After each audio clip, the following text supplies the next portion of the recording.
Greetings and salutations, ladies and gentlemen, and welcome once again to the Storyteller's Corner. I'm your host, Joshua T. Calkins-Treworgy, also known as Baron of Sidious.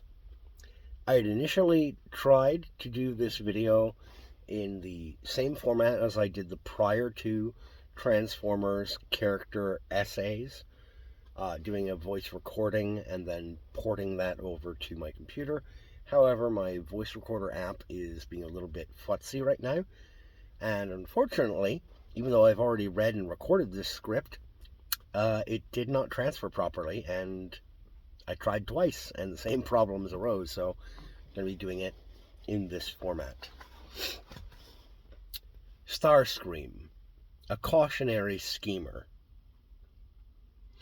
When one hears the words schemer or traitor in reference to modern fiction, the tendency these days is to think of characters like Peter Baelish, Littlefinger, or Cersei Lannister from Game of Thrones, Captain Barbossa from Pirates of the Caribbean, Anakin Skywalker of Star Wars, Grima Wormtongue of Lord of the Rings. One could even see that Loki in both Norse mythology and the Marvel Comics series may also come to mind, as well as Dr. Yue in Frank Herbert's Dune. There's another name to add to this mix of traitors and schemers. Starscream. That's right, folks, it's another Transformers character essay. In this one, though, we're not going to be looking at a character who I actually enjoy or like. Certainly not like I enjoy and appreciate Optimus Prime or Soundwave. We are instead going to examine a character who I find to be well crafted in most writers' hands, and all in all, one of the most consistent characters adapted by multiple storytellers. Hit and run.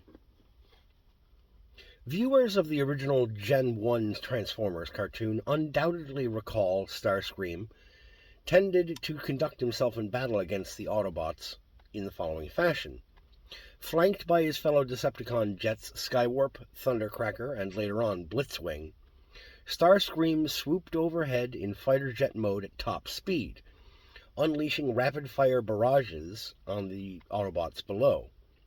Now and then, he would uncork a Sidewinder missile, or transform mid-flight to fire off his signature Null Ray, an energy attack that could temporarily paralyze and shut down even the sturdiest Cybertronian, and which, curiously, he seemed unable to fire when in jet mode. Sniping from a safe distance and flitting away before any potential counter-strike can be mounted, Starscream proved to be a thorn in the Autobots' side. One needn't wait long into the first season of the original cartoon to find Starscream trying to pull off this kind of tactic on his own leader, Megatron. Unfortunately for him, Starscream's constant verbal digs and overt antagonism toward Megatron's rule swiftly leads to his endeavors in usurpation running aground, as Megatron aims him squarely at Optimus and his most capable allies, who quickly put Starscream in the dirt. In a grounded one-on-one matchup, the Decepticons' number 2 guy can barely go toe-to-toe with Jazz, a lesser lieutenant in Optimus's high command. This is largely down to Starscream's overall build and skill set. He is built for speed, maneuverability, and sabotage, where Jazz was built for speed, though slightly lesser speed, but far greater durability than Starscream possesses. Yet in all iterations of the character, Starscream usually relies on ambush, misdirection, and sabotage. While there are those who would label these tactics as cowardly, myself included, one cannot argue with their effectiveness in a war scenario that is stretched over eons. But these methods will notably only work when one is part of a much larger overall force. On his own, Starscream's stratagems never last for long. He's not dumb. This cannot be stressed enough, and all too many online pop culture critics and analysts seem to be utterly incapable or unwilling to comprehend it. You don't have to like a character as a person to admit and acknowledge when they are well written and presented.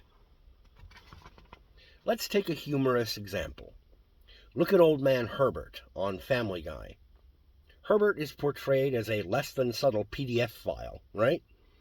He's absolutely disgusting, and a real world equivalent would deserve a fate involving the words feet first, and then the words wood chipper.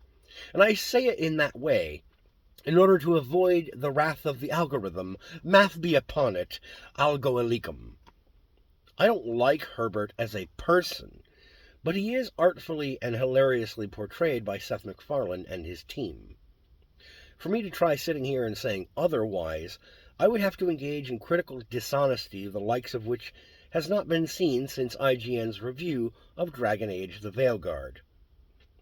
Likewise, characters we dislike or revile must still be recognized for those traits with which they excel or are portrayed excellently. In Starscream's case, it should not be overlooked that, despite his flaws and failures, he's not an idiot. Whenever the tides of a battle are turning against the Decepticons, he's usually the first to exit the field, before Megatron even calls for a retreat. Secondly, this mealy-mouthed number 2 figures out human psychology pretty quickly, and Earthling animal behavior and biology.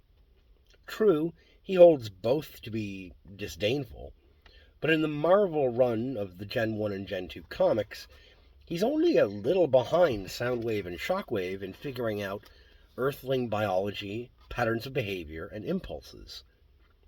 In terms of tactical wit, Starscream often displays a knack for rapidly identifying a foe's weak points and shortcomings and exploiting them for maximal benefit. It is thanks to this power of perception and observation that he has survived the small number of melee brawls that he has had with Optimus, Ironhide, Jazz, and Wheeljack, though to be fair, Wheeljack is not amongst the skilled fighters on the Autobot side. The best laid plans. Starscream's selfishness and ego really are his Achilles heel and the spotlight of his characterization.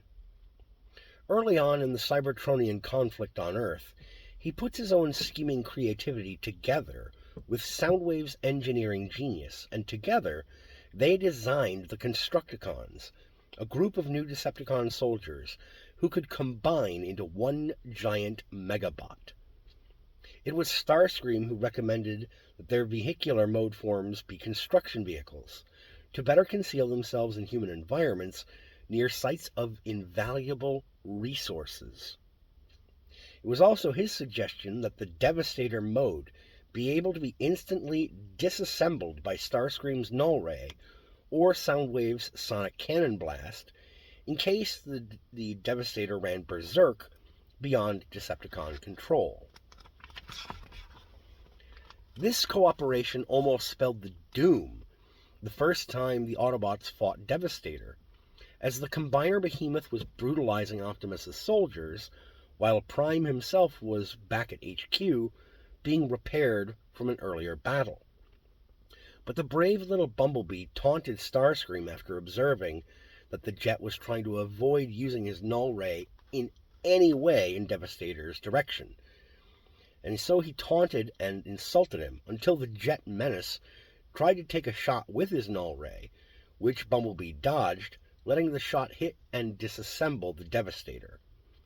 Had Starscream been able to control his temper and brush aside or ignore Bumblebee's insults and attacks on his ego, the Devastator would easily have destroyed the Autobots who were on the scene for that battle. Starscream's intelligence and ability to plot and to scheme, as it happened here, often end up yielding him nothing due to either one or two miscalculations or the fact that over time he has lost the trust of damned near anyone who could help him reach his goals. Yet, he hasn't always lost. All hail Starscream. Believe it or not, Starscream has been in charge on several occasions over the franchise's history. The time that's easiest to point to would be the Gen 1 animated film, which was a very short-lived reign, and one that made a lot of fans like myself question, how the hell did he win that battle royale aboard Astro Train? Setting that aside, let's consider why that incident took place.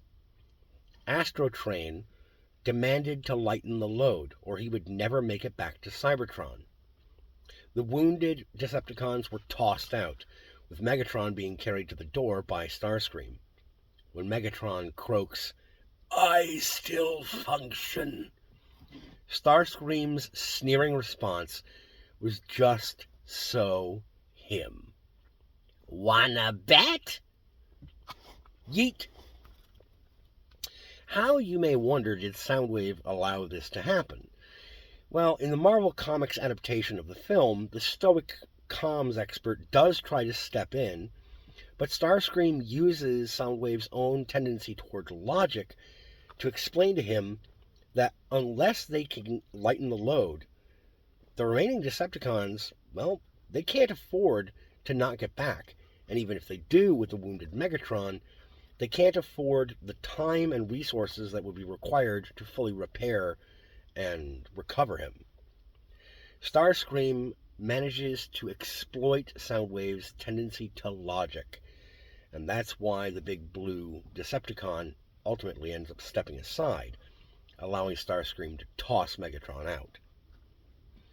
The other noteworthy eras of command for this leader of the Seekers, a term for the Decepticon jets, come from IDW's second-to-last and last runs of the franchise, All Hail Megatron and Robots in Disguise, and the current Skybound line. In IDW's Robots in Disguise arc, Starscream, seeing that the end of the overt Cybertronian civil war has broadly been recognized across his home planet, shrewdly turns his scheming, conniving tactics towards politics, where such methodologies pay beaucoup dividends. Using his status as a surviving war veteran, the fact that most neutral Cybertronians didn't actually know of his constant treachery and lies, and his understanding of psychology to manipulate his way up through the ranks of the newly formed Cybertronian government, Starscream maneuvered his way through the ranks until he was able to effectively usurp Bumblebee's leadership. Unlike prior falls from command, however, the return of Optimus Prime to public Cybertronian life brought with it a slow, persistent pushback to Starscream's authoritarian tactics. Starscream's own paranoia also sundered prior alliances, and his indecisiveness and roundabout manner of dealing with conflicts and problems saw him losing support from even the Constructicons, who had come around to see him as a coward. In the end, nobody outside of his fellow Seekers bowed down to his will, and even they hesitated, leaving Starscream to ruminate on how his grand ambitions got turned eventually into so much dust, and he really had nobody to blame for it but himself. A cautionary figure. Every series writer who has worked on Transformers, with the exception of the Beast Wars folks, in which Starscream was entirely absent, every writer has ultimately run this character through the same effective gauntlet of events and character responses and patterns of behavior and habits. Starscream is a sneak, a liar, a saboteur, and an egomaniac, ever looking out for his own personal gain and glory. He is a mechanical manifestation of betrayal and selfishness. In the long run, this combination always results in his either getting knocked into the dirt and nearly killed, or getting what he is after, but then watching it slip out of his hands due to his own short-sightedness, arrogance, and unwillingness to take accountability. Just look at the Skybound run. His inability to set aside his own vanity and self-aggrandizement, coupled with the lack of long-term planning and strategy or vision for the war, his misuse of resources. And it was almost no time at all before Soundwave, quietly hating Starscream for all the usual reasons, plus kicking Ravage, decided, "I've had enough," and he pummeled and overthrew Starscream. And therein lies the lesson and the brilliance of keeping Starscream's portrayal consistent. This selfish prick's lies, manipulations, betrayals, and lack of accountability and long-term planning leaves him isolated, hated, outcast, and in the end, it leaves him groveling in his own heap of failure, boys and girls. The lesson is, if you act like Starscream, the same fate awaits you. Thank you, ladies and gentlemen, for tuning in and for listening. I ask that you take care of yourselves, and as always, keep reading.